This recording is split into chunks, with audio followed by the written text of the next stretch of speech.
Welcome, welcome. This is Plato's Pod, episode number 5. Today is March 28, 2021. This episode is audio recording of a live meetup discussion. We meet through Toronto Philosophy Meetup, Calgary Philosophy Meetup, and Online Rebels. I'm Eva Ellis. I'm proud and privileged online event coordinator for this live episode and discussion. And now I'm excited to pass the screen to James Myers now. James, what are we discussing today? Well, thank you very much, Eva, and very glad to be here this morning to discuss the first part of Plato's Phaedrus. So a fairly long dialogue, and we'll divide it into two parts, doing the first part today, covering 257c. Then we'll tackle the next part the next time. And I think there's a few questions here that we can use today to maybe set ourselves up for the second part. So we'll see if we can understand where Plato is going with this dialogue. But it's a fascinating dialogue, and I've read it, I think, now 3 times. And each time that I read it, I discover new things. And I think that's one of the joys about Plato, is that you never just stop. Every time you read it and every time you discuss it, you discover new things. And so I'm also pleased to say that our podcast is finally going online. It is available now through rss.com/podcasts, and it should be going on Spotify, I hope, in the next day or two. It's just waiting the approval process to start streaming on Spotify. But I've actually enjoyed over the past few days re-listening to some of our previous episodes. I was actually re-listening yesterday to our episode on the Meno, which is actually we're going to touch on that, I think, a number of times today, because there's a number of themes in the Phaedrus that are very, very much related to the idea of knowledge as recollection, which was one of the big themes in the Meno, knowledge as recollection. And that certainly appears here in the Phaedrus. Did I say Phaedo? I meant to say Phaedrus. I always get the two of those confused, because we did do the Phaedo as well. And the Phaedo is about the soul, and the Phaedrus is about the soul. So again, this idea of soul that Plato brings in here. And so, as we discuss the idea of the soul, just, invite everybody to kind of contribute their thoughts as to what you think soul is, and do you think it actually exists? And if it exists, how does it exist? My own conception tends to be kind of more on the mathematical and geometric side, and that's kind of the screen background that I used a few episodes ago. Here is this image of pi and this just infinitely swirling series of numbers, none of which repeats. So this is the image on my screen. So I was feeling a little bit mathematical this morning, and I think Plato, certainly being a geometer and somebody who brings numbers and math into his works, I think there are some connections there. And I was especially inspired by attending a session on Friday on the Parmenides, one of Plato's probably most inscrutable dialogues. There's a very important distinction in Parmenides in words. And so there's this idea of the distinction between being and becoming.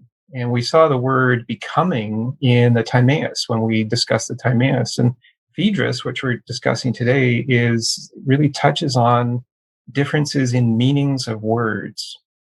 That's one of the themes that we'll explore in the beginning part of the Phaedrus today. So very excited to, again, be able to hopefully stimulate a dialogue. And I think it's up to our participants to decide where they want to go in the discussion. I have a paragraph that I thought we could start with. Maybe we can start here and see where the ideas go. There's no particular order to things. And again, just wanted to welcome those who are just joining us, and those who are new in particular joining us. And that's great. There's no need for experience in Plato. I think we can all learn from our own dialogue, and to the extent that we get interested in the ideas that Plato makes, well, everybody's welcome to participate and to discuss. So just a reminder, we'll use the raise hands feature on Zoom if you'd like to speak, and I will take the comments in order, and I'll give preference to those who haven't spoken before, but very much looking forward to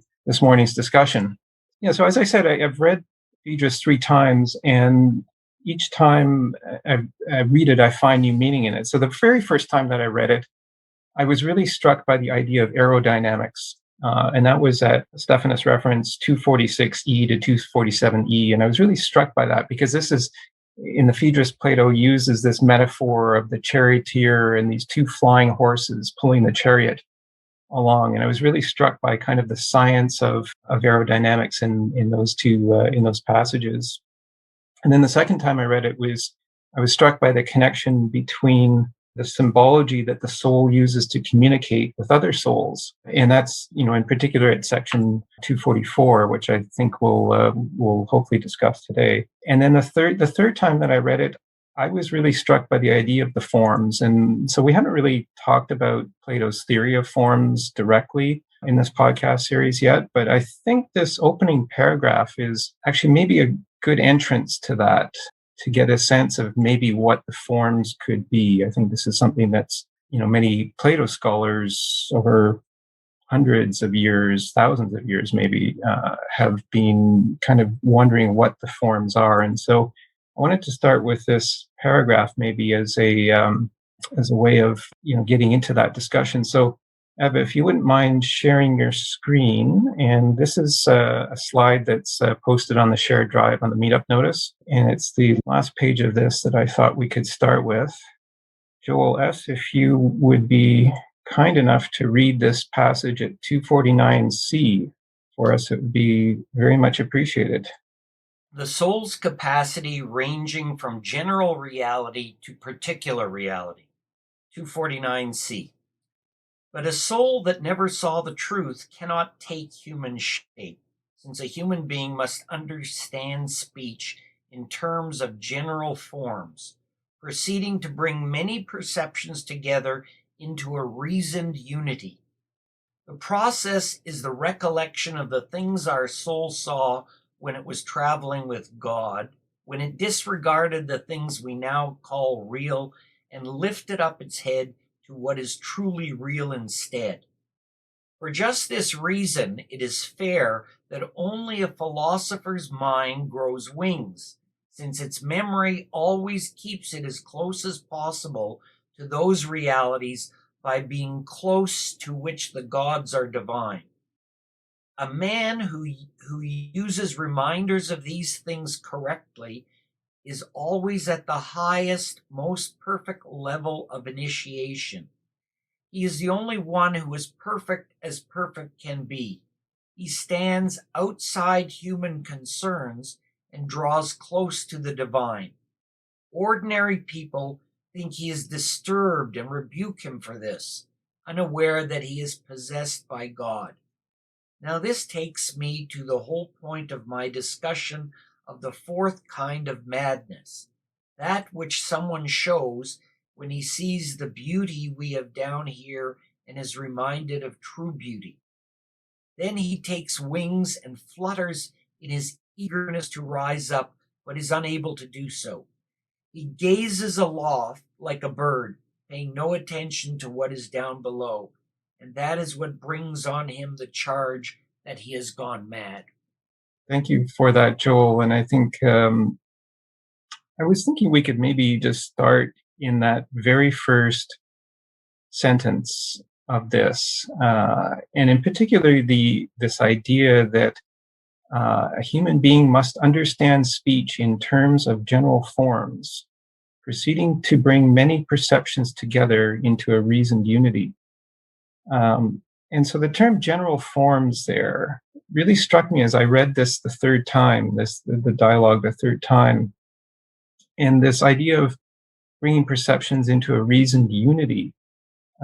Unity being kind of a theme of the Parmenides, that session that I attended on Friday, but also this idea of a reasoned account, which is something that we covered in our discussion of the Meno. And I just wonder what people think about that particular sentence. And I'll put the question there.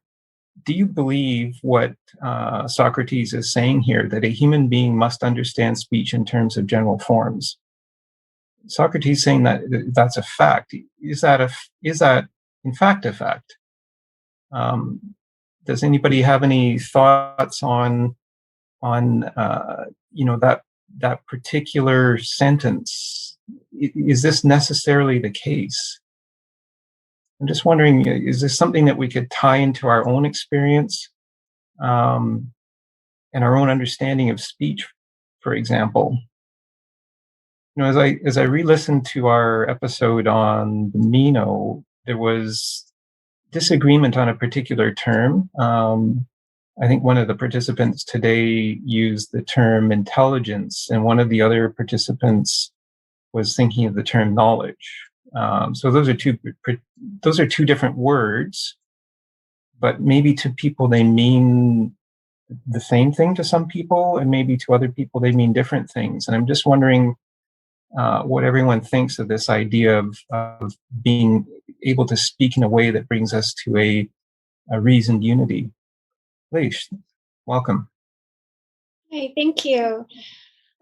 So I do have a lot of questions about the general forms, but when I think of speech, I think of communication. And I just read something that I'm not sure what you all think of, but someone was saying that Plato's idea of philosophy might not necessarily be what my idea of philosophy is, which would be going through these philosophic texts and thinking of these ideas. But for Plato, it had an element of communication and dialogue with other people. And that's what, even though I haven't read much of Plato, what I have read, it is very narrative. And as you were saying, I guess if Plato was a dramatist, then that makes sense because he's a good storyteller. And it's always on the basis of not someone sitting alone in their office reflecting and meditating on ideas, but having a conversation and learning through this synergy of others. So I think it's really interesting. And honestly, I didn't notice that word speech when I was reading it the first time until you just read this paragraph.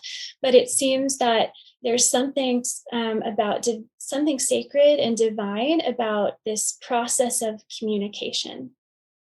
Oh, thank you. I mean, I think you really touched on a very important point to this dialogue, and that being the idea of communication and the idea that the soul, if we think the soul exists, then souls need to communicate with each other, right? It's not, our bodies aren't doing the communication. It's actually the animating forces in us that are doing the communication.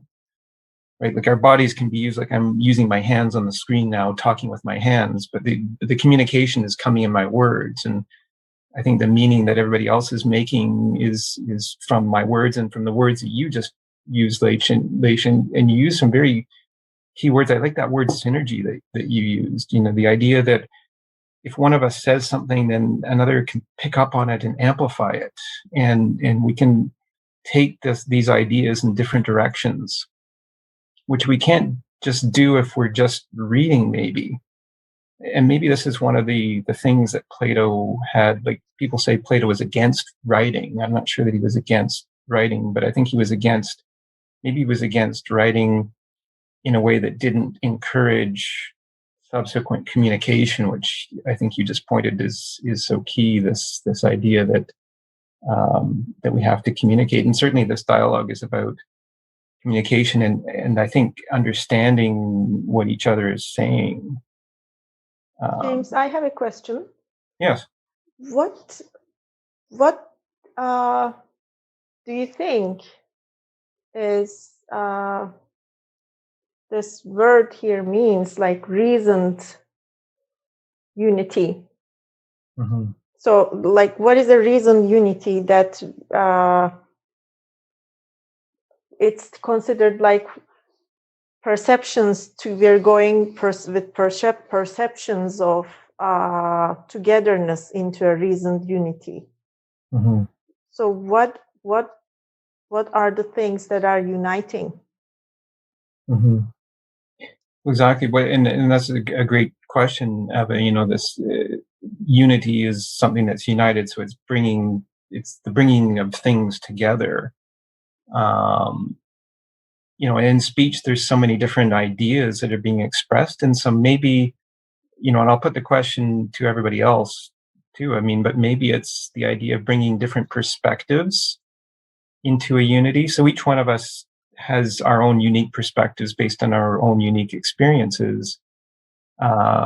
But at some point, to understand each other, do we need to bring these perspectives into some sort of harmony or some sort of unity? JK, what do you think about that? Yeah, it's saying that in order for the soul to even be entertained, that it has to be part of the public sphere of culture, and it is a language is a process of communication among people, right? Mm-hmm. And a person can't learn language by himself, but it is a language. It is a language that is acquired by interacting with other people. There's only So is the soul a kind of a public domain?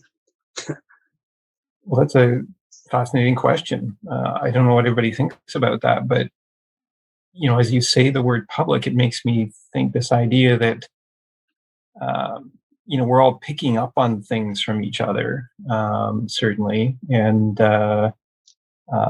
maybe this idea of sharing some sort of common space. It's not so the soul isn't. It's obviously not visible, and in the Phaedo. The other dialogue that we did before we started recording podcasts, but we did discuss the Phaedo. I mean, the soul was presented as something that's invisible, not visible. So that invisible thing could still maybe be public, as you were saying, JK, but not in a visible way. It's public in the invisible realm, and in the sense that there is a sharing idea. In this idea of one person's soul being able to communicate with another person's soul, but using some sort of invisible channel, maybe. And that's certainly one of the ideas that we can explore. And one of the ideas that Plato brings to us in this first part of Phaedrus that we're discussing today is the 9 grades of the soul that he talks about. It is at 248 D to E, the 9 different levels or grades of the soul, and the ability of the soul to understand things based on its recollection. So Plato's presenting the soul as something that never dies. In fact, it's one of the other readings that we'll hopefully get to today. Actually, I think Eva was just scrolling on the screen. It was number 2, I think, Eva. The next page, that section that the soul is presented as immortal. It never dies because it never ends. So if it never ends, maybe our souls are all connected in some way and able to communicate with each other. So the second reading, which we'll get to maybe later, is at 245C to 246C. And this idea that the soul is immortal and that communication channel, that kind of public, invisible presence of the soul never ends. So, yeah, and I wanted to explore that idea of communication that they, connected to the idea of communication. Maybe it's just use an example of a question that Joel G. put to me earlier today, and this was a question that maybe has to do with our understanding of the word science. Okay, so in our last episode on the Charmides, we talked about the nature of science, and in particular, the nature of temperance as a science of self. So the question is, what do we mean by the word science? Like, how is the definition of that word established? And is the definition of that word consistent through time? And so the question that Joel G. put to me earlier was, would you consider somebody who teaches mathematics for a living to be a scientist? And it made me think, well, how do we classify teachers as scientists? If they're teaching a science, does that make them a scientist?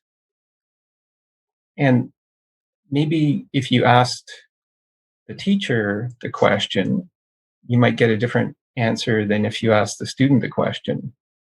Or if you ask somebody the question who didn't really even know what teaching mathematics involved, maybe somebody who has never been taught mathematics, would they have a different idea of the answer to that question, what is a scientist?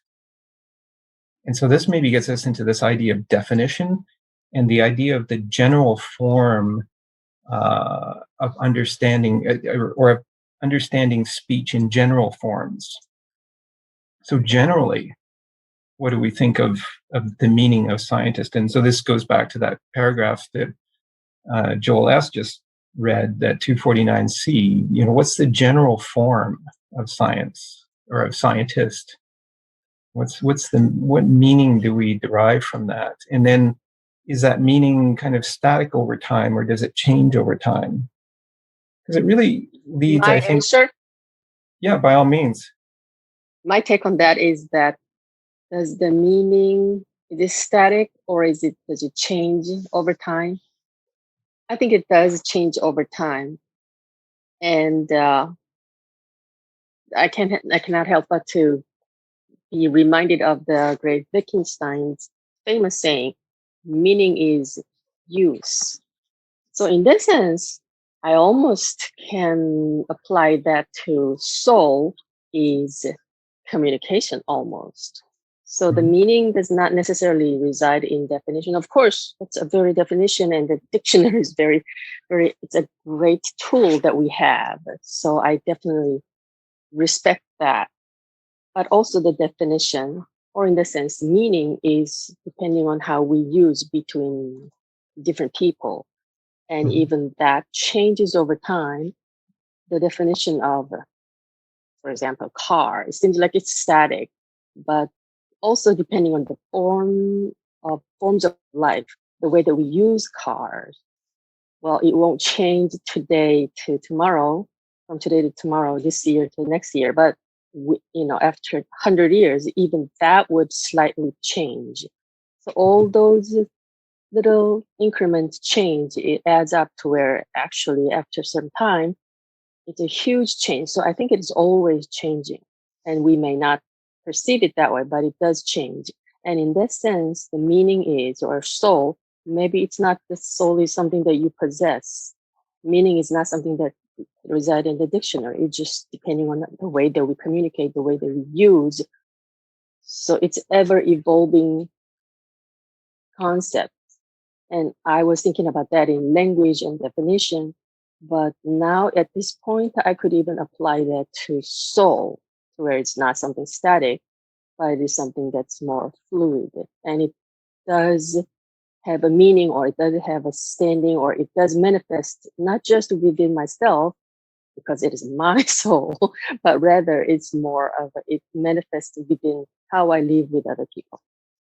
That you bring up some very powerful ideas, and presented, I think, very powerfully, Jean. So thank you, and welcome, Jean, to this discussion. It's great that you were able to join us today, and so very much appreciate that. And the idea that meaning is use, and you mentioned Wittgenstein, who I wish I had it. When I have more time, I will definitely look at his ideas. I did start to spend a little bit of time looking at Wittgenstein, and I think it was last summer. And my understanding of Wittgenstein is that a lot of what he talks about is the symbology of language and the definitions that we use. And so, Jean, you mentioned the idea that meaning is use, and I think that's a powerful idea. And use, you said, changes over time. And so, I was thinking there's a couple of examples of that. A word that I see a lot now, which I didn't see 10 years ago, is the word impact. Right. So 10 years ago, everybody would have said effect. It has an effect on me. Now it's always impact, impact, impact. Right. And so impact 10 years ago meant primarily a collision. And now it's being used in a way that it means effect. The other word that that annoys me to no end, the way it's used in a sense that I don't think is appropriate, is the word intelligence, right? So I'm watching a television last week, and a car commercial comes on touting the car's intelligent all-wheel drive. as if this vehicle has, because in my mind, the word intelligence means the ability to create meaning, right? And to apply meaning and to use wisdom and all of that. I mean, that's what intelligence means to me. The car has been programmed by a human programmer to operate in a certain way. And so can we say that program is intelligence? I don't know. I mean, it's the way that the word has become in use. And you pointed that out, Jean. So thank you. I think that was really powerful. And the word of the use, or the use of the word fluid with respect to the soul, I think certainly fits with what Plato is talking about here, and what I mentioned at the beginning, kind of the aerodynamics of the soul in paragraph references 246E through 247E, that kind of fluid dynamics or aerodynamics of the soul there is an important point. So anyway, I've spoken too much as always, but I will I'll move on. I see Jane has her hand up, and Joel has his hand up, and Joel S. So we'll go with Jane and then Joel G. Jane? Hi, everybody. Really glad to be here. I really liked what was just said by James and Jean, but I'm going to first start off with a question that was asked a little bit earlier on about what is science. So to me, when I think about what is science, I imagine it to be a collection of facts that are in a sort of system, that are systemized in a specific area of human knowledge. That is the way that I would perceive a science. And to answer a question, I would say that a teacher who is working within mathematics would definitely be, at least in some sense, a science, because they're working within that field of knowledge that contains like a system. So, and I also wanted to comment about the 249C text. The way that I understand, to me, the way that I perceived general forms is to be like Plato's ideas. And so to me, it meant that a human being must understand, like by understanding speech, we understand certain conceptions and ideas. And so have like a true profound understanding of those Platonic ideas, I guess, in a way. And then the next part is really interesting. So proceeding to bring many perceptions together into a reasoned unity. The way that I see it is that, at least in like the Platonic world, I guess, is that we are all souls that have had a glimpse in one way or another of those Platonic ideas. But the thing is, those were just like small glimpses. And when we come together and when we discuss things, each of us has been able to see a sort of different aspect of the idea from maybe like a different viewpoint angle. And so when we come together, we start discussing it. We understand that we have different perceptions, but those perceptions can somehow work together to create something bigger. So if we look at like the idea, the Platonic idea, as this maybe like shape that has many, many sides to it. Each one of us has seen a separate side. So that's why we can perceive the same idea or definition differently. But when we join, we can sort of put it together. Like, oh, I saw this side. Well, I saw this side. And we put it together to recreate that big, giant form, even though maybe it's not the best word, form or idea together. That's all I wanted to say. Thank you. Well, that's, you raised some very intriguing ideas, like what you said, Jane, I think just about ideas being multifaceted, and we're only able to see, because my experience is limited to certain things, and I haven't had the same experience that you have or anybody else has, that I'm only able to see one particular side of an idea. And if we equate ideas to shapes, shapes being kind of invisible, whereas the physical world is visible, maybe it's in combining these shapes or these facets of ideas that we're seeing that we can see the whole shape, but we have to do that together. We can't do that individually. I love the way you express that. I mean, that's so powerful. And that's an example, I think, of how we learn from these dialogues, because I hadn't thought about that. So I'm going to keep that multifaceted idea in my mind. And I think you picked up on a really good part of that 249C. I do want to pick up on another connection to the second part of the Phaedrus that we'll talk about next time. But the other point that I wanted to bring to what you just mentioned, Jane, is the idea that each of us has a certain amount of recollection. But in the dialogue, Plato does say that, the soul can forget things. So again, this tying this back to the Meno, where Socrates says that, knowledge is recollection, and then at the end of the Meno, he says, recollection is the account of the reasons why. So we make this account of the reasons why. And I'm going to put the question to people, where do you start making the account of the reasons why? Do you start making the account from the way things are now and you go backwards to the way they began?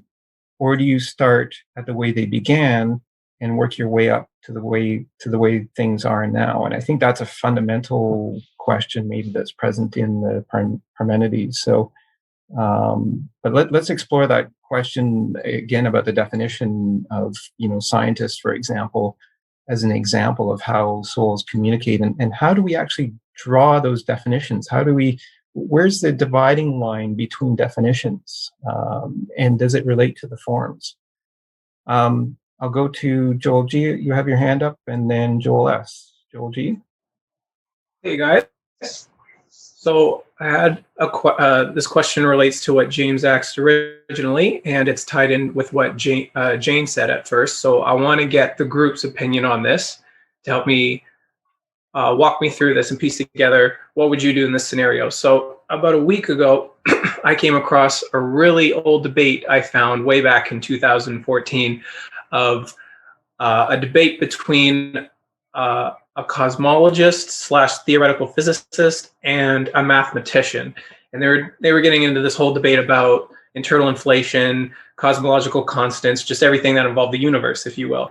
So both while they were debating between each other, they were making really good, valid points from one another. But then, of course, the mathematician kept making a very quick joke in the rebuttal saying, well, if you allow me, I like to think as myself as a scientist, I'm a mathematician. And I didn't really understand why he felt the need to point that out. So after the debate, I Googled him and looked up his credentials, and he's like a professor mathematician at Oxford University. But my question is to you guys, would you consider a mathematician or a professor to be an actual scientist? Because in my mind, I'm thinking the theoretical physicist or the cosmologist, he's the guy who's after the debate, he's going to go out into the real world and actually conduct measurements. Whereas I think the mathematician is, sitting in the classroom waiting for the formulas to come in to work it out. So what do you guys think about that? Who would be classified as a scientist there? Are they both, or is it the theoretical physicist? Thanks, Joel. And it's really, I think that question is such a good introduction to the second part of the Phaedrus that we'll talk about in 2 weeks, and in particular at 275A and B, where Plato draws a distinction between reminding and recollecting.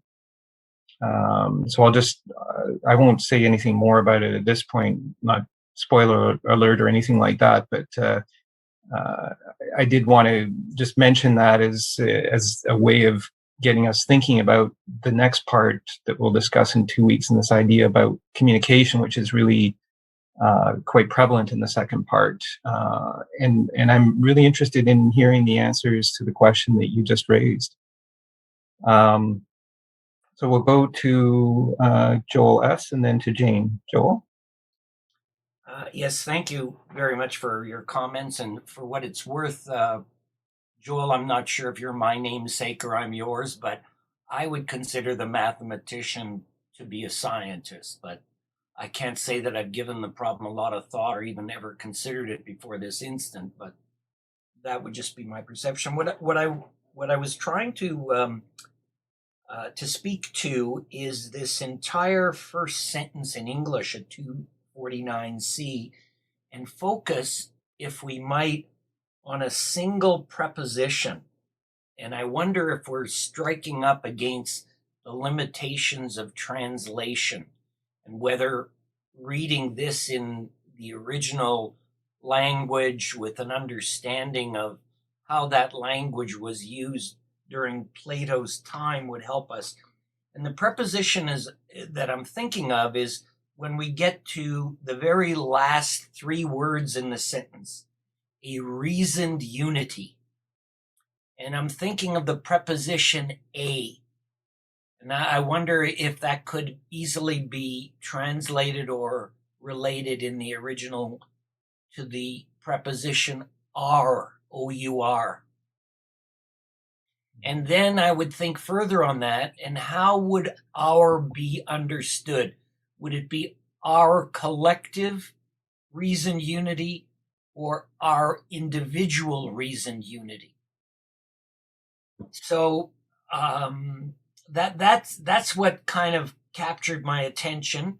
And then speech in terms of general forms. This week I was working on a translation of something from English to Japanese and from Japanese back to English. And we're trying to find out how to say second grade.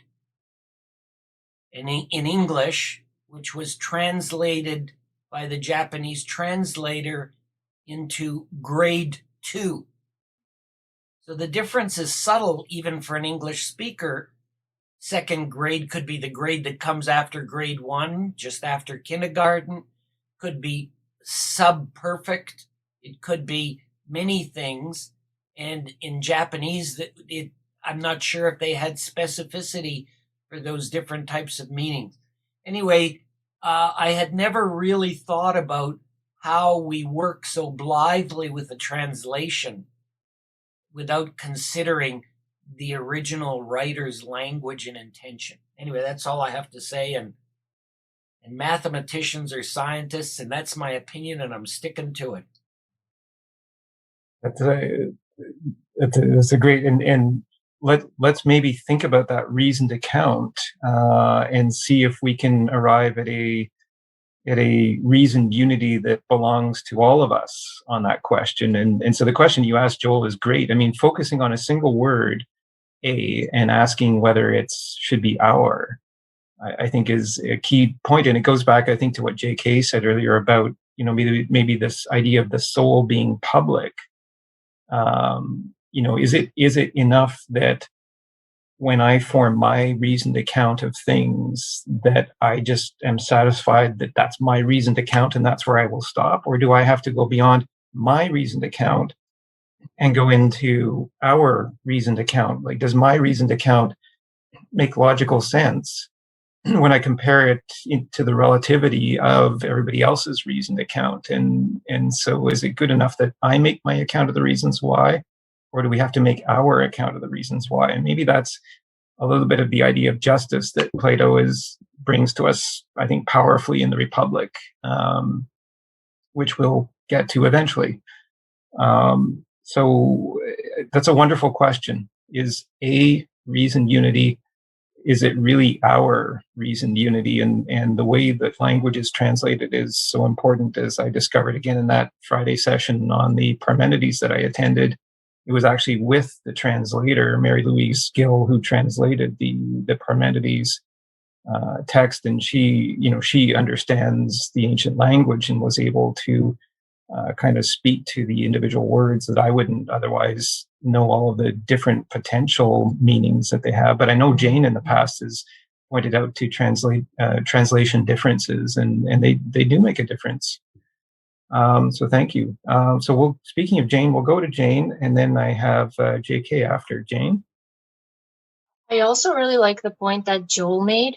I actually like my first higher education was like translation.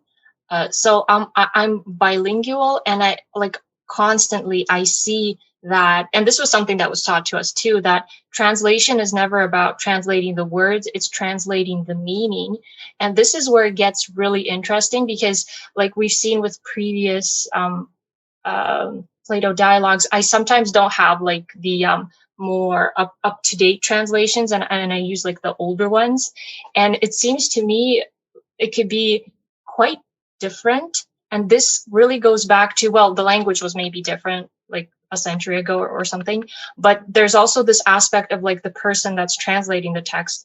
They're using their understanding of the world to translate, and understanding of, so we have knowledge and we have understanding. This is actually something we discussed recently in another group. The discussion was really great. So anyway, we have knowledge and we have understanding. So knowledge can be understood as just knowing like a mere fact of something, and understanding is the way that you interpret, the way that you infuse meaning into that fact or piece of knowledge.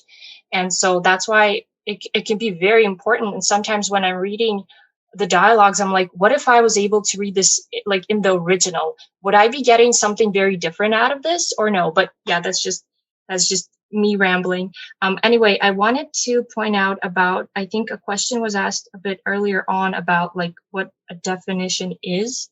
And the way that I see like definition versus idea is sort of like being versus becoming. So like our world, our body, based on the Platonic understanding of the world, is always being, but never is always becoming, but never being, because being is like the eternal ideas and forms, and definitions are sort of like the always becoming but never being. So that's why they're always changing and developing over times, as people are changing and developing over times, right? So there are definitions, and within like scientific fields, we see that too. Like when we get new knowledge, we add to the definitions because we now know something new, and we add to that. So that was my perception. And what you said at the end there, Jane, certainly is the way I see knowledge as well, as it's something that continuously accretes, and the more we talk about it, the more we find knowledge, the more we exchange knowledge, the more knowledge that's built up. So knowledge is just something that continuously adds. And you actually raised an important distinction between the words being and becoming. And so again, here, this idea of communication and that wonderful knowledge that you gave to us about translation. I didn't realize that translation is about translating meaning as opposed to words, and that's a very powerful idea that ties into what Joel S. said. The difference between the word a and our, and each one has a meaning. But Jane, you talked about the distinction between the words being and becoming. And that was actually very prevalent in that discussion that I had that I was part of, that discussion group on Friday on the Parmenides, which uses the word being. And actually, I asked a question afterwards, is it possible to contrast the meaning of that word as it's used in Parmenides to the word becoming? And I was thinking when I asked that question of my favorite passage in the Timaeus, which we discussed in a few episodes ago here, 28a of the Timaeus, and that distinction that Socrates makes between that which always is and never becomes, and which is therefore comprehended by a reasoned account. And here we have a direct connection to this 249c in Phaedrus, a reasoned account. So that which always is and never becomes at Timaeus 28a is comprehended by a reasoned account, whereas that which always becomes but never is comprehended by the unreasoning senses. So that's Timaeus 28a, and that's the direct connection into this passage here that we're discussing at Phaedrus. So what is this difference between being and becoming? And I think you are helped us understand that definition. And again, is that a definition that is our definition, or is that your definition? To get back to what J.K. was saying earlier about this kind of public presence of the soul, and and what do people think about this idea of the soul here, that's presented here in Phaedrus, that's presented in Phaedo, presented in the Meno, presented everywhere in Plato's dialogues? So let's explore that. So next we'll go to J.K. Yeah, I want to respond to the question about science and mathematics. Do most sciences and and maybe all sciences, don't they rely on mathematics? I know the most, modern form of science, quantum physics, and relies on math, to understand what's going on at the deepest level of matter, like string theory. Yeah, no scientist has ever observed what those strings, but they extrapolate that from mathematics. So if that's the case, then you'd have to include the mathematics in the science. So you can't, so that means that the mathematics is really, is essential, and it is part of science, and it is itself a science, for understanding what's going on. So maybe any systematic study of any topic is maybe considered science, and relies on mathematics, to do measurements and so forth, and and I understand that something like 70% of mathematicians are consider themselves Platonists, that they can only understand what's going on by by this kind of Platonic idea of eternal forms. But yeah, I think the question of these eternal forms is interesting, because these are eternal forms of beings that do not change, and maybe that's what Plato means by the soul. And but does that mean that it has to that idea has to deny what does change? The idea of becoming, and the idea that everything changes. It seems to contradict that idea that it's always the same. I don't know. It's an interesting question. One way to merge the two together, yes, they are a beautiful paradox, but also it doesn't have to be paradox in a negative way. Jane mentioned something about it's multiple faceted. So applying that application of that to in this case somehow kind of resolve the conundrum. Yes, it's a form, it's fixed in a way, but it's also multifaceted to begin with, so it doesn't have to be solved in one way or another. I agree with that too. And I want to share, just like Jane, I'm bilingual, and I find two sides of my personality. If I'm speaking or writing or thinking in English, I find that's a little different than who I am in my original Turkish language or thinking.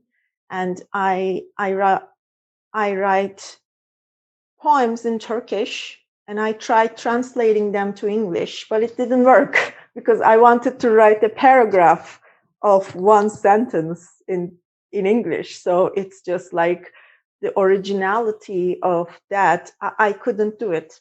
Maybe I will hire someone to do it for me, but it's not. And I realized, like, if I have the pressure of translating a Turkish poem to English, if I have that pressure, I can't write well, because I try to balance Turkish and English thinking into one product, and it comes awful. So I have to really choose what side of my maybe brain I want to use. And that brings me to that question: is a math teacher, a scientist? I think that's all how I personally see it at this time of my life. I could read, I could listen to many ideas about how you all think or how people have been thinking about it. But at this time of my life, here where I am pinned at this moment, I have an idea. And if I am really liking that idea, it's almost impossible that you convince me on the other side. Thinking metaphorically and maybe in the religious perspective, in the storyline, I think it was remarkable when Adam was asked to name the objects. The objects were there. And if we're talking about a creator who created the objects, of course, like the name is there, but asking a human, what do you think we should name this? So if I name this, that this is a mouse, I know the definition, I put the meaning, and I define it. So I think it's about that power of defining. And it gets a little complicated when you can do that in 2 different languages. But yeah, I'm enjoying this talk now too. Thank you. Thank you, JK, Jean, and Eva. And just before we go to Jane, who's got her hand up, I just wanted to reflect on this idea of maybe meaning distinguished in a mathematical sense versus in a sense of analogy. So JK talked about mathematics, and is mathematics present in all science? And I'm actually hard pressed to think of a science that doesn't rely on mathematics in some form or another. Although, in our last episode on the Charmides, the idea of temperance as a science of self was presented, and temperance being self-control. And so, if we think of philosophy as a science, that what we're doing right now here in discussion with each other, if we think of that as a science, where would math fit into that? And maybe that's where Plato has some ideas that he wants us to think about. But this idea of the forms is kind of general things that lead us to specific things. Maybe math is a good example of, there's something where there can be maybe no debate about the meaning, like 2 + 2 is 4, and there's no debate about that. Whereas more general ideas, we can debate about the meaning of things. And so maybe I just wanted to take to draw kind of a conclusion of the last 3 comments about, and to relate it to the idea of the general forms that is being talked about at 249C. And is a general form maybe this idea of categorization. In our language, do we categorize things in certain manner? Like, is horse a category of things? And then within the category, there's all sorts of specifics. But in the general category of the general form, I'm wondering if that's maybe kind of this idea of the forms, is that these aren't physical. Like, a category isn't a physical thing; it's a conceptual thing. I think actually maybe it was Jane who used the idea of concept before. So where the forms may be the conceptuals, and then the physical things are the specific realities. And we can maybe talk about that distinction that Plato draws in Phaedrus elsewhere of the, and it's in our second reading here that we'll do, this distinction between reality and true reality. He uses those 2 words as distinct words. How do we define that? Like, is there a dividing line out there in the realm of meaning, wherever the realm of meaning is there a dividing line between the meaning of horse and the meaning of man? To take it to that analogy of the charioteer in the Phaedrus, the charioteer who's struggling to control 2 horses. One horse is pulling the chariot is good, the other is bad, and the charioteer, who I think is the analogous to the soul, is struggling to bring them both in line. So anyway, just wanted to raise that question: is where's the dividing line between meaning of one thing versus the meaning of another? So we'll go to Jane.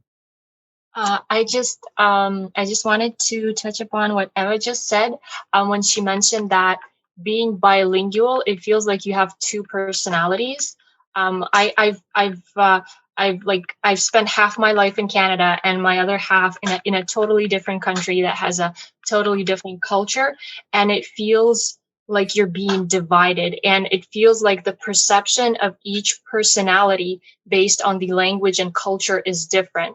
And so I have two different systems of perception, and those two systems can a lot of the times contradict each other. So one thing that is perceived as in like absolute truth is not perceived that way in the other country or culture, and so that causes a lot of like dissonance. And this really touches upon what like this whole discussion of Plato of is there, because each of these systems thinks that what it has chosen is that like eternal truth, but the other system of perception that I have, it says like no, it's not fitting in, this is like I'm getting different information. So it's really hard to work with, but it's very interesting, and it touches upon that sort of reasoned unity. You want to get that reasoned unity, but it's so hard because this one system says like this is right, and the other system says like no, it's like I know better, this is right. And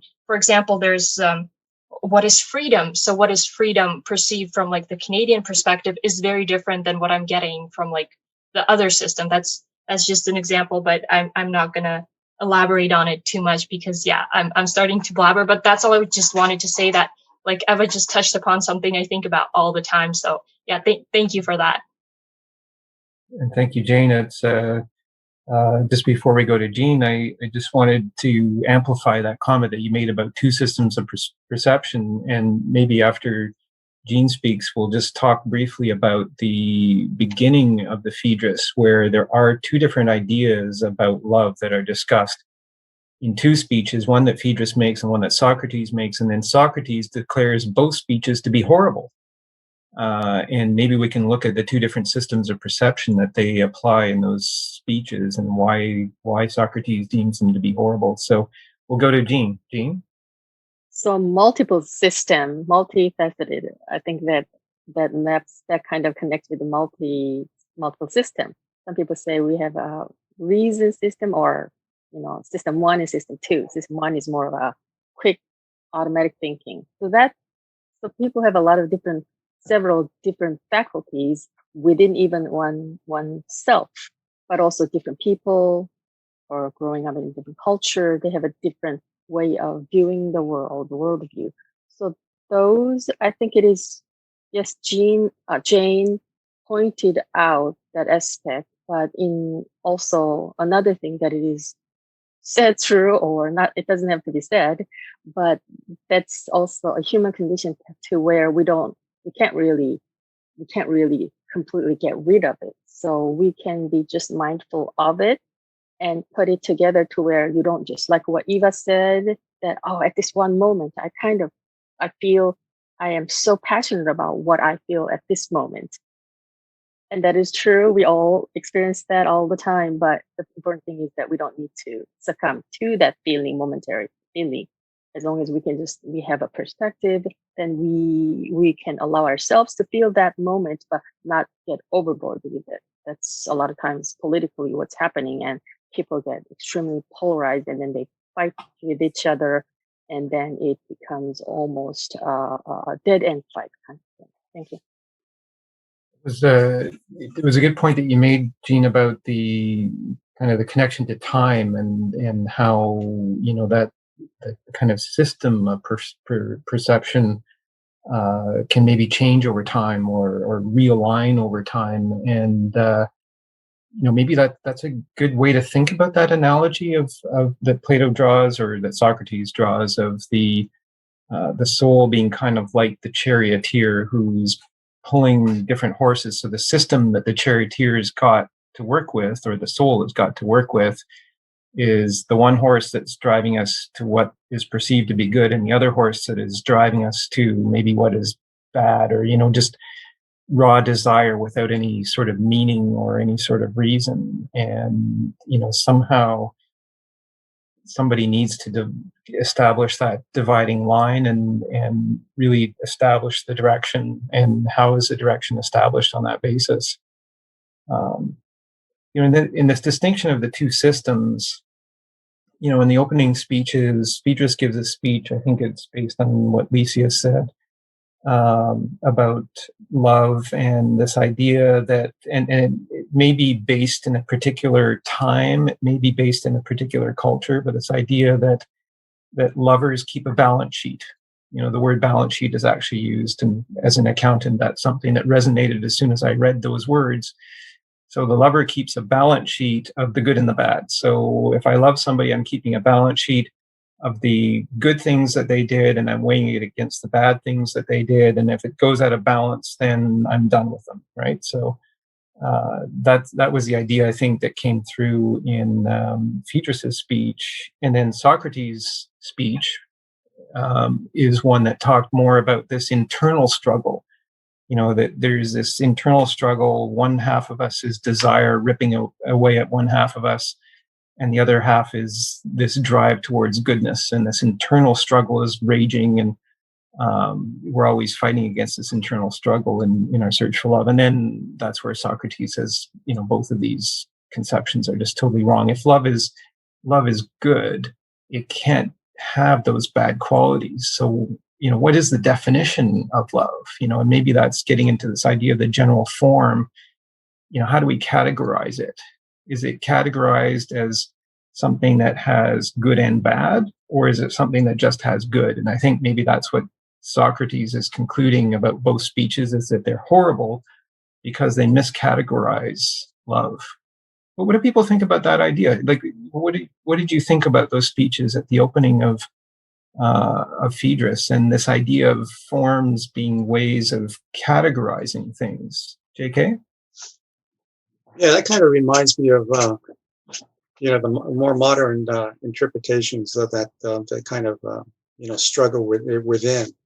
It's I think the Freud was captured it for me, that kind of struggle between, you know, the id and the super ego. You know, the personal, you know, biological, you know, desires and forces of eros, id. Why they call it eros in the Greeks, right? So Freud got, you know, was able to really latch onto that. And then the culture that we live in, we mentioned the public sphere, right, of language and so forth, and culture. And so there's still this kind of struggle with between those forces. And I guess the ego is maybe like a charioteer, you know, is able to find some kind of balance, you know, between the two horses, you know, one going one way, you know, going the other. Yeah, so that's how I kind of saw it, and it's interesting that in order to you know, to really yeah, understand the wholeness of this kind of idea, you know, Freud also in the end posited a death instinct, thanatos, as an important element of the development of the individual.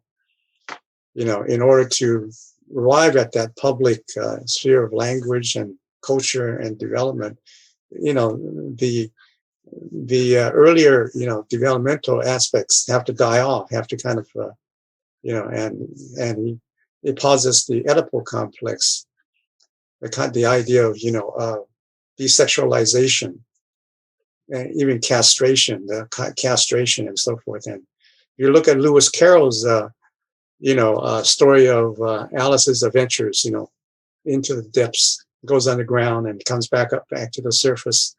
It's also that kind of reliving that experience of being born and going through these different stages of development that are, you know, pre-sexual and, you know, erogenous and phallic and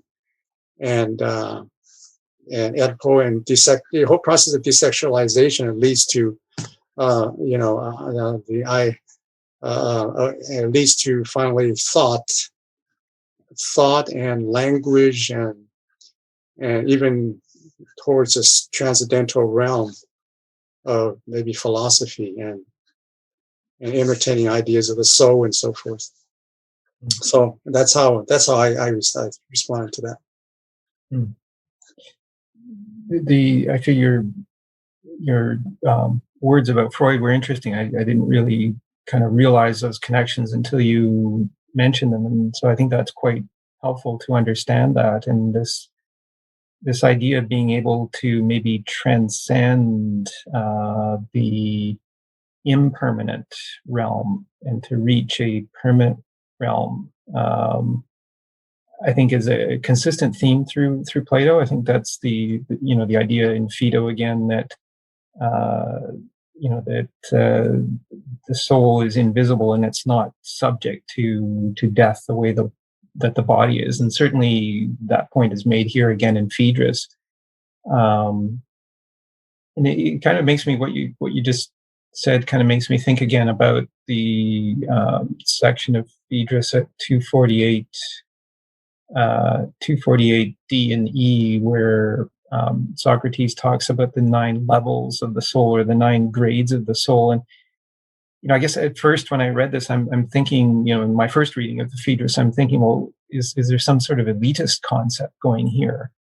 But no, I think understanding more about the nature of knowledge, as Plato presents it, knowledge is recollection, and recollection is the account of the reasons why.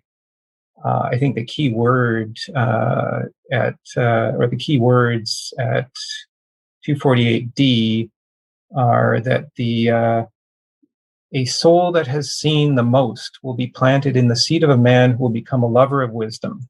So I think that's the key part about that, is that the soul that has seen the most, that recalls the most. So I think that would be a good point, Eva, that maybe we could look at the second reading here, like item 2, which is on the 3rd page. Yeah, that one, 245C to 246C. And I'm just wondering if anybody would volunteer to read this, or if we can maybe pick up on a few words of this.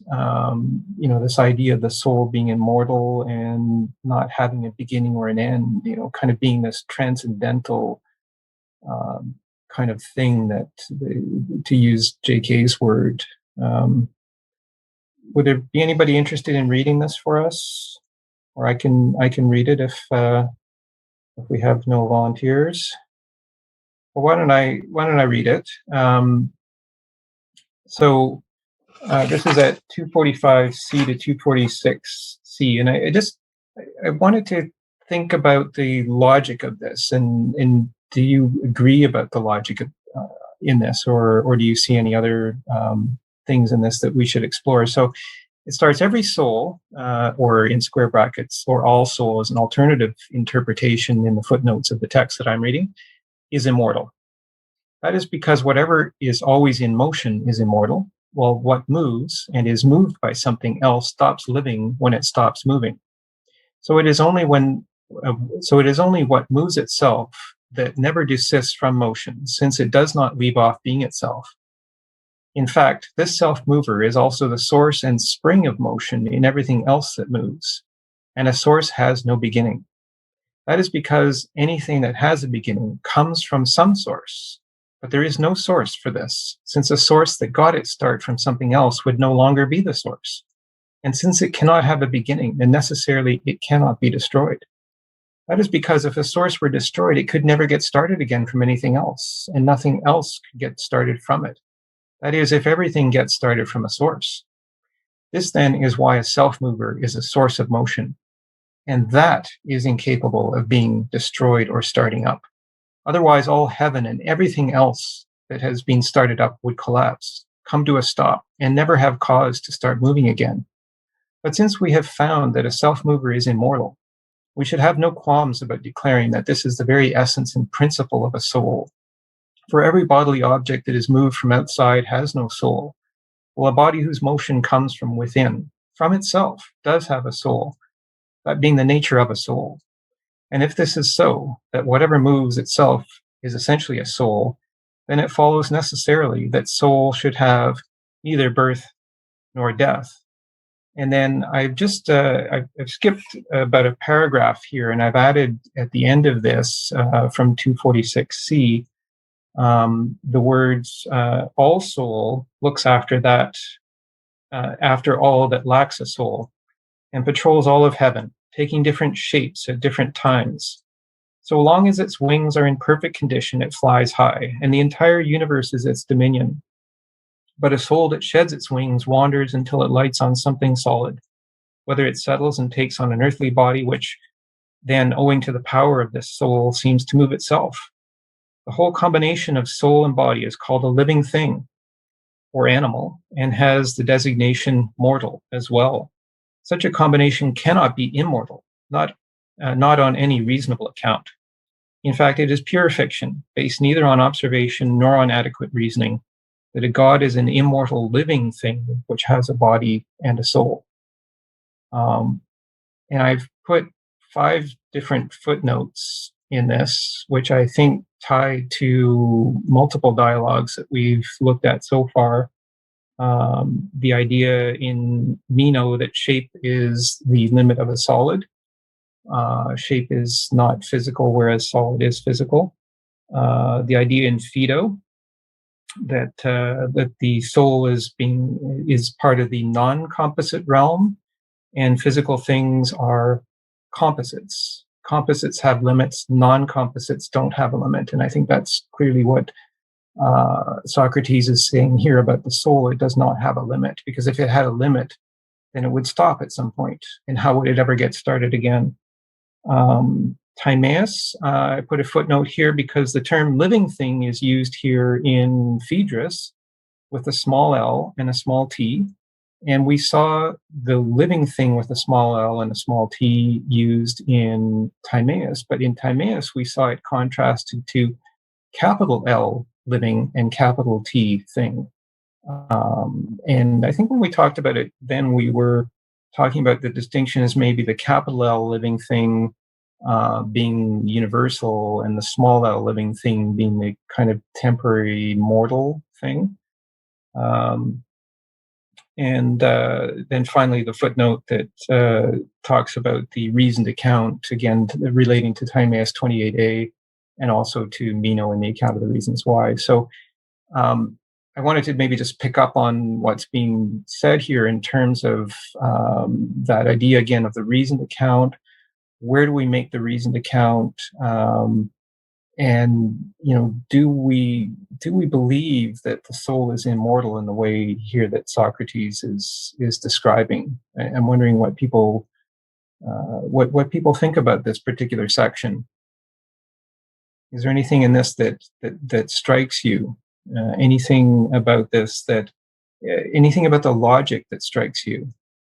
I mean, do you agree that if the soul had an ending, how would it ever start again? I found that to be an interesting way of thinking about it. I hadn't thought about it that way before.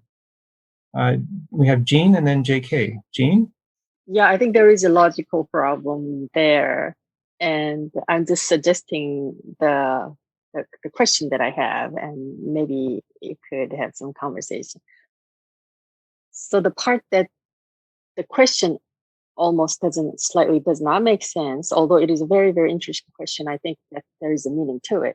So it's interesting in that sense, is that if soul is public, and I think we kind of sort of established or going that direction, if soul is public, then how can it die? And it doesn't even have a beginning, so it cannot die if it is public.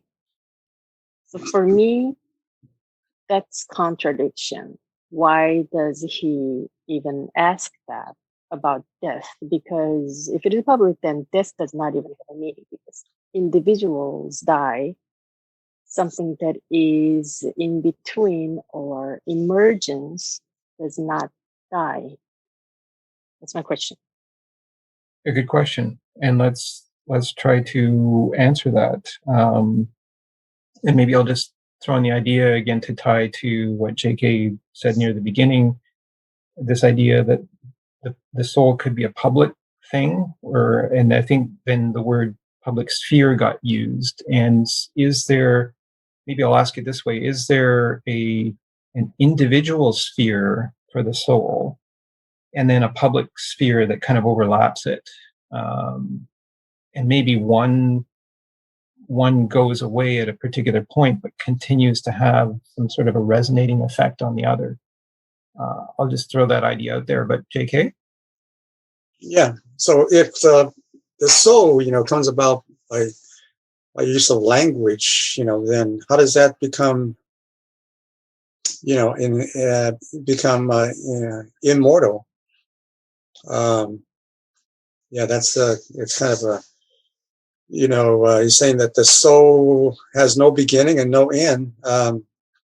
But how does he arrive at that? I think he's just positing at the beginning, at the soul immortal, and then he from that he just argues from there. So that he's beginning with a premise that we can ask questions about, but it's not a complete cohesive argument. So Right, yeah, I and- think I agree with that. I think he's more throwing a Socratic question to us. Okay, yeah, and so there's maybe no proof there, but maybe there's a piece of logic that we're invited to explore in making a reasoned account, and maybe that logic is the idea of, if the soul ended, how would it ever get started again? So, as in Plato, we're always left in the state of, I think it's called aporia, where there's more questions than answers sometimes, and so we have to make our reasoned account. But again, the reasoned account at Timaeus 28a is what's required to understand that which always is but never becomes. So here we are making a reasoned account, and welcome to Nari, who has a hand up, and welcome to Plato's Pod. Yeah, thank you very much. I'm enjoying your discussion very much. I think I have more questions than anything else. Science tells us that death is final. So when we die, that's it. But the Buddhists and some of the Hindus believe that a soul is really immortal. We come back, but then we have no proof for centuries. Sort of factual evidence that suggests such. So it's nice when we age, we think that we will come back. Maybe it makes death easier for us. I don't know. So very interesting reading, but still on the fence with it. Thank you. Well, thank you, and I think you raised the question about different systems of belief, and certainly I'm not sure that all scientists or all scientists would say that death is final, but maybe that is a sort of somewhat generally accepted idea in science. Certainly, I guess in a physical sense, it seems to be final by all evidence, but in a metaphysical sense, is it? And it reminds me of that video that we started our last session on the Charmides with, that wonderful 3-minute clip from Brian Cox's Wonders of Life series on BBC, in which he goes to the Philippines on the Day of the Dead, and he's in a graveyard, and there's all of these local people who are celebrating their ancestors in this graveyard. And Brian, at the end of the clip, and Brian's a physicist, right, a theoretical physicist, but also one who is very much interested in philosophy and meaning. And at the end of that clip, he says, if science claims that it can explain everything, then science needs to explain what is the difference between me, and he points to himself, but he's meaning his animating force when he says me. He's not pointing to his physical body, he's pointing to his metaphysical self. He says, if science claims to be able to explain everything, what is the difference between me and this rock? And he points to a gravestone. And the rock is obviously a physical object, but the me that he's referring to is not the physical not the physical himself. It's the self of him that's communicating to us in that invisible realm. It's got like his soul is using this invisible channel to communicate to our souls invisibly. And so that's why I started that episode with that particularly powerful video of Brian Cox's. And so you raise a good question. JK, what do you think about that? Yeah, I think he's kind of ignoring the whole idea of non-being.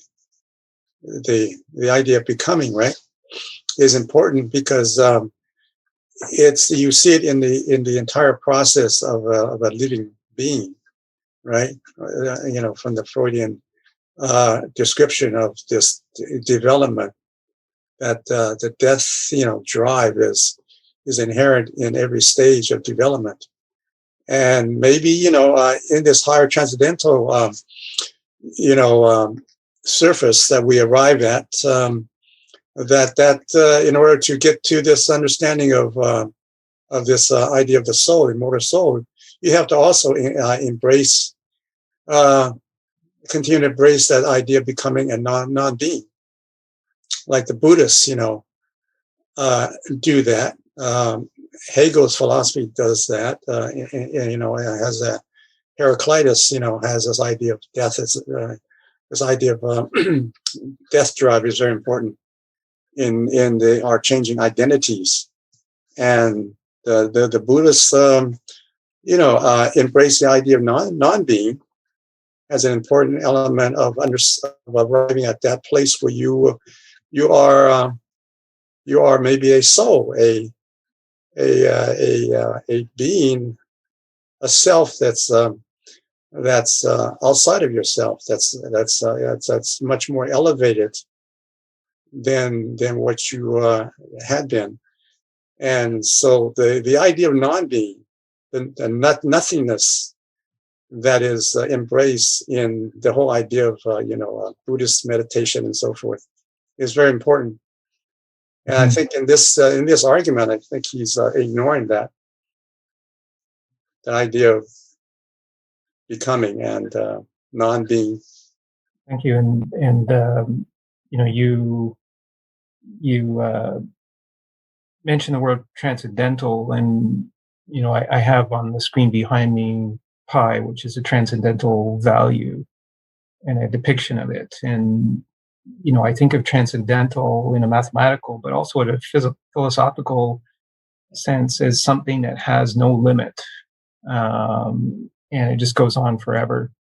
And in terms of other mathematical constants, like there's a constant E in the 2 dimensions, and its 3-dimensional analog, the Riemann zeta function, and its 4-dimensional analog, the gamma function.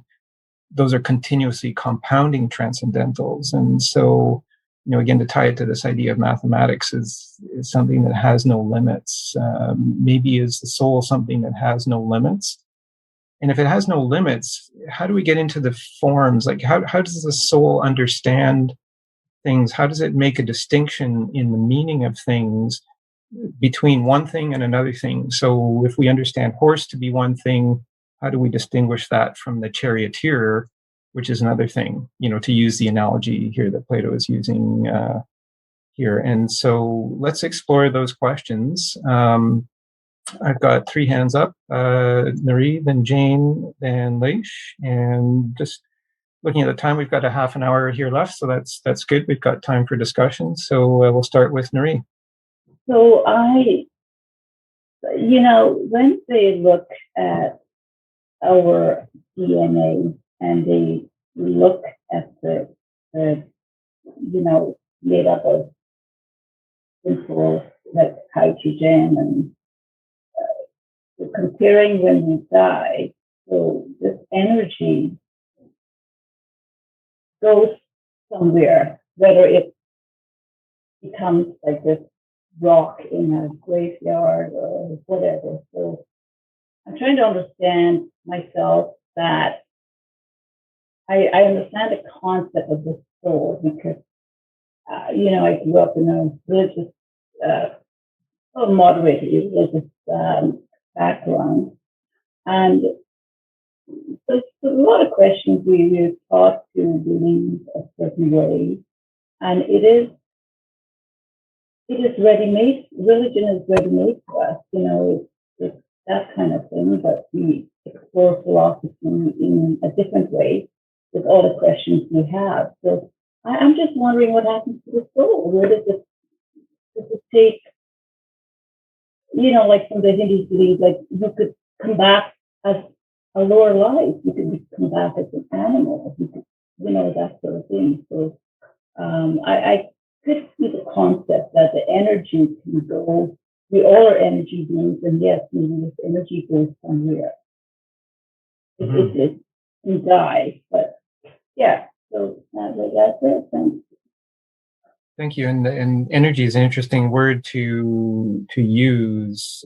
I think maybe and maybe we can explore that in the context of what J.K. said. This contrast between being and non-being. So, do we think of being as the equivalence of energy? Like if I'm thinking of as a physicist, like Einstein established that energy equals mass times the speed of light squared. So mass is physical. Mass is something that has resistance. Energy has no resistance, but mass is physical and has resistance. And so if we think of mass as being, then is non-being energy. And that's an interesting way that you said it, Nuri, and maybe something that we can use to establish an understanding, with what J.K. said, this contrast between being and non-being. I would ask, maybe a thought comes to my mind with what J.K. said, that contrast between being and non-being is both of those states, or are both of those states is? Like, could we say that non-being is and being is? Like, what's our understanding of is? So when that's, again, taking me back to Timaeus 28a. So maybe we can explore that. And the idea of energy, I like that kind of energy, and that's non-physical kind of equivalence. We'll go to Jane and then Leish. Jane? I have, I guess, a sort of question. In like nowadays, it's I guess a popular approach to view the soul as something that is more or less non-existent. So anything that is soul, it would be just like body, and so the body is a very physical thing, and it's been studied to a great extent, I guess. But soul is a metaphysical category. My forte is definitely not hard sciences, but there are people here who clearly have very good understanding of those fields. And I'm just wondering, there is no way that the hard science could touch upon the metaphysical, right? There's no way to really do that. So I guess what I'm getting from this, or if that's not the case, I'd like to find out what there is that would suggest a way of reaching over to the metaphysical and trying to examine it or observe it in some way. And so we can't really say, if there's nothing to suggest otherwise, we can't really say that the soul is non-existent. We can't, I'm not formulating this correctly. We can say that the soul is existent to the same extent that we can say that it is non-existent, because we don't have hard evidence to prove either one or the other is true, since this is something from the metaphysical. And this kind of brings me to my next point, that if we look at another fairly metaphysical idea, the idea of meaning of life. So, and this is also very popular in modernity, that there is no meaning of life. It's just you live and that's it, and you die. But there's some really good work done by Viktor Frankl. I think he was a psychologist. And he went through several concentration camps during World War II. And one of his observations was that those who were the ones that survived that type of situation, a concentration camp, were not the ones who were the most fit physically, right? That's what we would assume, or the one who's like the strongest physically would be the one that would survive. But that was not the case. He made a conclusion that the people that survived were the people who had the greatest grasp of a meaning of life. So they had a reason not to die in the concentration camps. And I think that's a very powerful message. And to me, it somehow feels that it could be connected to like the soul. You can't really prove or disprove. You can just embrace it or ignore it. It's up to you. It's just gonna shape your personal life, I guess. Yeah, that's all I wanted to add. Thank you. Great, thank you. And again, maybe recalling what's said at Timaeus 28a is that the empirical senses are used to comprehend that which is becoming but never is. And if we think of maybe that which is becoming but never is kind of like the physical realm, then the metaphysical realm, I think we talked about, Jane, is comprehended by the reasons, the account of the reasons that we make, or the reasoned account, as it's called in Timaeus 28a. And maybe that leads us back to the forms. We can't ever visibly see a form. We can't see, taste, touch, smell a form, but does the form exist? Does that general form exist? That ability for the soul to categorize things and to understand meaning from that things. I mean, meaning is something that's not physical. I would say anything that's not physical for me is metaphysical. I know there's specific uses of the word, but for me, it's just not physical. So what do people think about that? Leish and then JK. Yeah, so I just to respond to JK, I wonder if there is actually an idea of becoming and non-being in Plato. But first, since Jane had such a wonderful idea, I wanted to maybe see if I could also add to it. Because science has the elements of observation and experiment, and we are kind of studying the natural world, I think that we can maybe get closer to the idea of the soul. At least that is maybe the label that we use when we sort of experiment on ourselves, like when someone starts to meditate and they practice maybe the Buddhist ideal of no self, being present, that when we have different experiences that go beyond the ego and go and kind of allow distractions of the earth to fall away. What is that? I think that for a lot of people, and maybe Plato is calling, this truth, this divine way of seeing. And C.S. Lewis said that God is God because God sees clearly. God sees differently than maybe human beings who are embedded in the world. So maybe soul is what we can't scientifically understand, but we feel and we observe.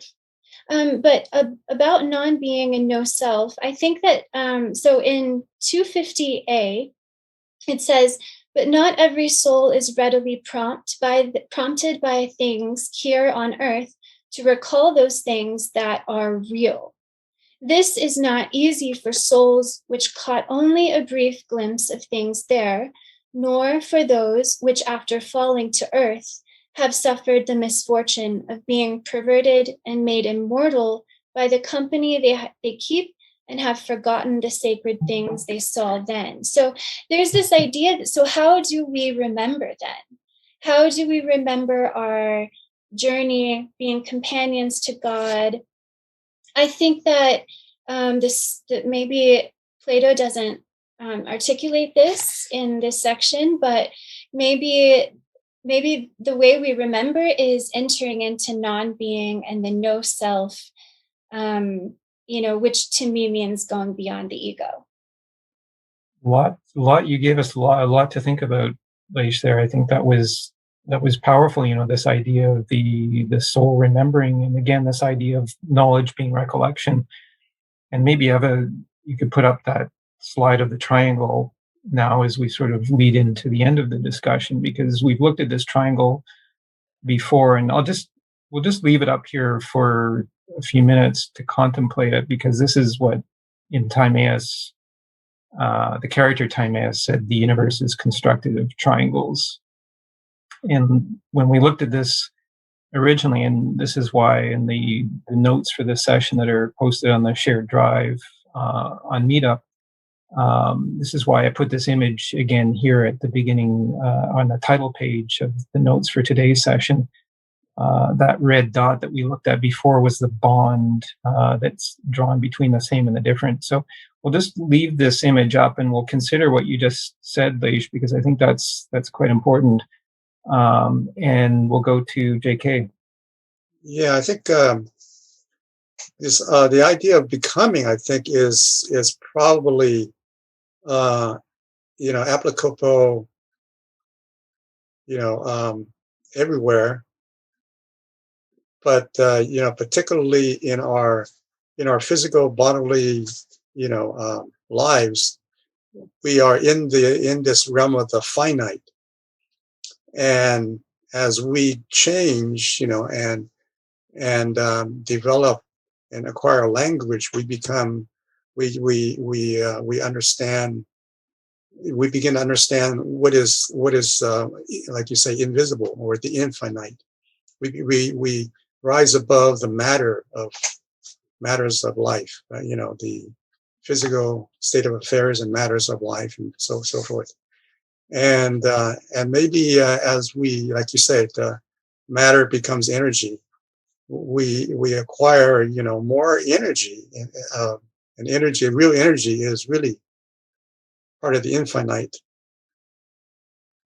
and that infinite realm is the transcendental realm, that is that is above the realm of finite, bodily state of affair changes.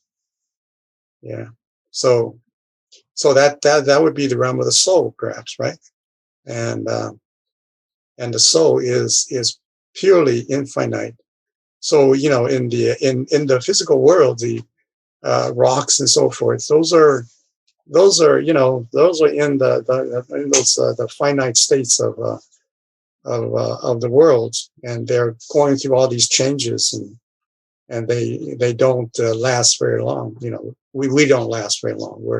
We're just finite beings, right? But the infinite is forever. I think you expressed that really powerfully. Thank you. That contrast between finite and infinite, or unlimited, infinite being unlimited and finite being limited. And empirical evidence shows that our bodies are limited. We know that, again, from that scene that Brian Cox did at the Day of the Dead. Obviously those bodies that were buried in that graveyard were limited or finite bodies. But what really struck me again about that scene was that they were, all of the local people were there remembering the souls who had left. And so it's kind of like the souls who had departed had this kind of memory that remained after them. And here in the Phaedrus, we're talking about kind of the soul being able to recall things that it had seen before. And again, that passage where Socrates divides the soul into 9 different stages based on its capacity to remember things that it had acquired before. And that was a passage at 248 D and E. And so, I think that distinction between finite and infinite is key, and certainly draws on, I think, what Jean was saying about energy being infinite.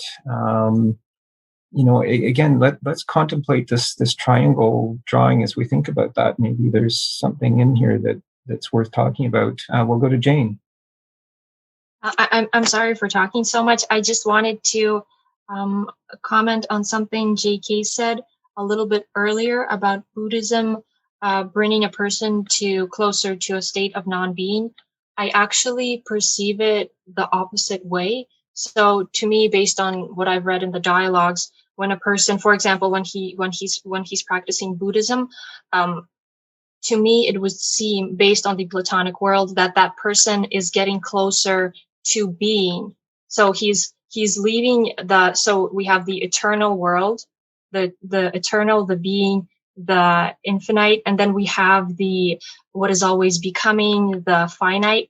And so the person who practiced Buddhism, he's getting closer to the ideal Platonic forms. He's trying to enter into the eternal world. And so he's reaching the true form of being versus non-being. And the way that I imagine it, based on the dialogues, is that all of Platonic ideas, forms, they're a sort of gradient. So if we take temperance, we have on the left side, for example, temperance as that ideal Platonic form, and the opposite of that gradient is non-temperance. And a person, he can't really reach either of those states, but he can either go closer to non-being and be a non-temperate person, or he could strive towards the temperance, which is true being and a sort of a way of a finite object trying to become infinite, if that makes any sense. Well, at least that's the way I perceive things based on what I've read in other dialogues. Thank you. Thank you. And as you were saying that, I saw Leisha's posting in the chat screen, which I'm not normally able to follow. Just I happened to see it on the screen as I'm focusing on the comments. And, is being equal to non-being? Maybe one is a reflection of the other. I don't know. A thought to consider, but thank you. We'll go to Joel and then JK. Very quick comment before the meeting comes to a close. Two things. Thank you very much, Joel and JK, for clarifying. So I concede on the mathematics side, it being a science. On a very random note, this whole discussion for the good hour and a half, I find so fascinating with the terminology being used in Plato's works.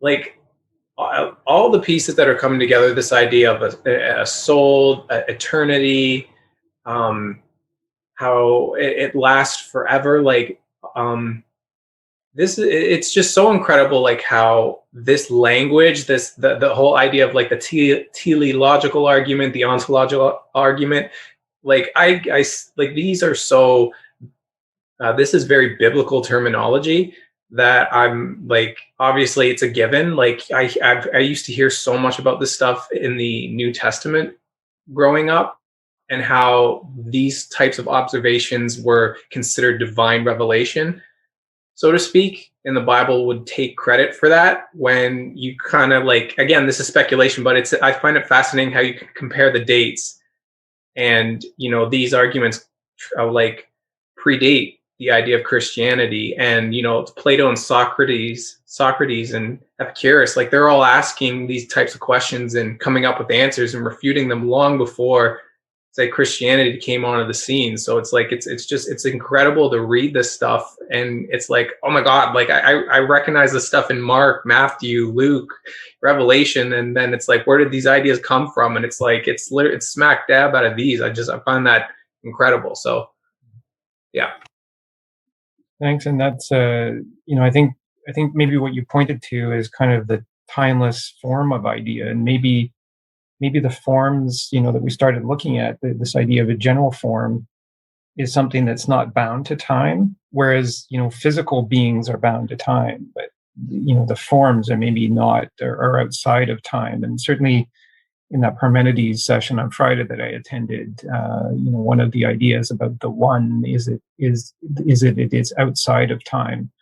And so maybe the forms continue through time, as you powerfully said. I mean, these are ideas that Plato brought to us, almost 2,400 years ago, and we're still talking about them, and they still have relevance. So we'll go to JK.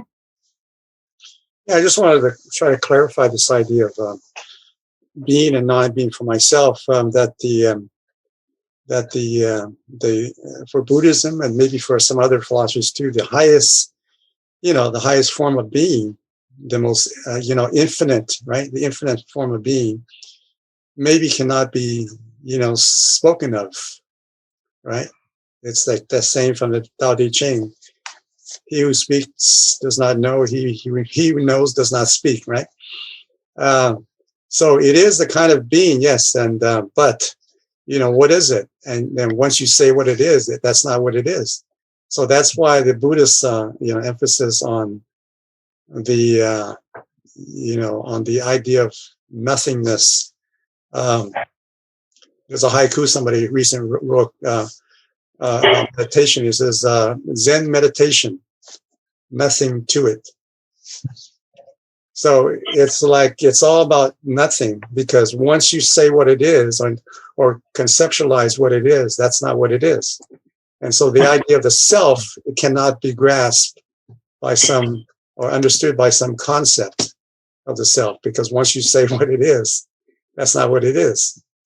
So that may be what is meant by the infinite, the infinite being. And also the understanding of like the idea of cosmos, right? Do we live in a cosmos? No, it's the cosmos is not constantly changing, because there's the element of chaos. So somebody coined the term chaosmos to describe, a kind of universe or multi-universe that we're living in. So I just wanted to, share that, and also a way of clarifying for myself, what that is. Thank you. Thank you. I mean, that's yeah. I mean, and we use that term, I think, before, the chaosmos, and I like that, because it kind of really highlights again Heisenberg's uncertainty principle, which is a principle that is established in physics. It's a universal principle that we can never find certainty, and I think, as I've said before, we can be grateful for that principle, because it means that we always have agency in this universe, that we are agents of change. If there was certainty, then we would just be programmed, and that wouldn't be such a great thing. The other thing I think I really liked what you said, actually, about maybe being nothing. And I think the Buddhist concept, if I'm using the word correctly, shunyata, and it's a word that I learned actually from a mathematician's work, Amir Excel. He died a few years ago, but I listened to an audiobook of his book. I think it was called Finding Zero, in which he went across the planet in search for the first recorded instance of the value zero. And he found it, I think, in Cambodia. But it was actually a really interesting tale of his search for the first recorded instance of zero. And maybe that's the importance. And you raise a very important idea, this question of observation. And once you observe something, your observation itself changes what you're observing. And that's something that's certainly a known issue or unresolved problem in quantum mechanics. It's what's called the observer effect. And I've mentioned this before because I follow quantum computing. This problem with, once you observe something, you actually change the course of it. And I think that's an important part about philosophy, the science of self that we're engaging in our philosophical discussions. And maybe just to end the discussion, just to bring back the triangle, Eva, if you would mind putting that on the screen, just again to get us thinking about that image, that we've looked at before. I mean, maybe in here we can see same, we can see different. Maybe the idea of B being different from C, for example, but B being same as B, and B being same as A, maybe. So this idea of same and different, and again, this is what was presented to us in Timaeus as the basis of the construction of the universe, is the triangle. And so I'll leave with a few thoughts here. So we have a triangle here. It's got a line dividing the base into two, and that line goes up to the apex. And otherwise, it's a triangle. So I'll leave the question, what is the number of triangle that we see here? Is it 1, 2, or 3? And if we were to draw an arc from one side of the base that's labeled B to the other side of the base that's labeled B, that arc would curve up, it would touch the apex and curve back down. And that arc we would call mathematically pi, right? And what we were talking about, limited versus unlimited. Well, if we draw that arc, so that it starts at one side of the base and ends up at the other side of the base and touches the apex. Well, that arc would be pi, right? And that pi is, does pi have a limit? And I think maybe that's one of the reasons I put this image of pi on my screen behind me. Is pi infinite? And maybe in this concept of a triangle here, is the base labeled B something that is limited? But then does the base get access to that which is unlimited if it's able to transcend up to that pi, if we're thinking of that arc that would join one side of the base to the other side of the base? And so I just wanted to leave everyone with that thought, just again, because Plato was a geometer, recalling the words above the door to his academy, and let no one who is bereft of geometry enter these doors. And I think there's some logic, maybe, and I see the logic. I mean, having studied the five solids in particular for a lot of time, the five solids that he brought to us in the Timaeus, I see a lot of logic in it that is, beyond geometry and beyond math, but I think, philosophical logic in it too. So I just wanted to leave us with that theme, and, to thank everyone so much for today's discussion. I mean, wow, I just, it's mind-blowing. I learned so much from what people say, perspectives that I hadn't thought about before. And I think this is the very key thing about these dialogues that I'm so keen on every 2 weeks having them. And now that we've got the podcast live online, again at rss.com/podcasts, and hopefully within the next day or two on Spotify. I've been having a good time actually over the past few days, re-listening to some of the past episodes and listening to some of the points that were made that just trigger those aha moments in my mind. So I think also, that's the great part of dialogue. Yes, JK. Also, that triangle can also be a pyramid, right? Mm-hmm. And I guess there's a reason why the Egyptians built those pyramids for the for their pharaohs, right? When they died. It can go. So we're looking at a two-dimensional triangle here, but when you put it into 3 dimensions, we get a pyramid. And then if you relate that to the 5 Platonic solids, we're looking at a tetrahedron. Right. So lots to think about. But I'm not done with this triangle drawing. We'll come back to this triangle image here. I just wanted to get us thinking about that again, but in the context of limited versus unlimited. I thought that was particularly helpful. So thank you all again. This has been a great discussion, and looking forward to the next one in 2 weeks. And I'll hand it over to Eva to wrap up our session today. Thank you. This was Plato's Pod episode number 5. It's always exciting to share, learn, and discuss together. This would make Plato, Eflatun proud too.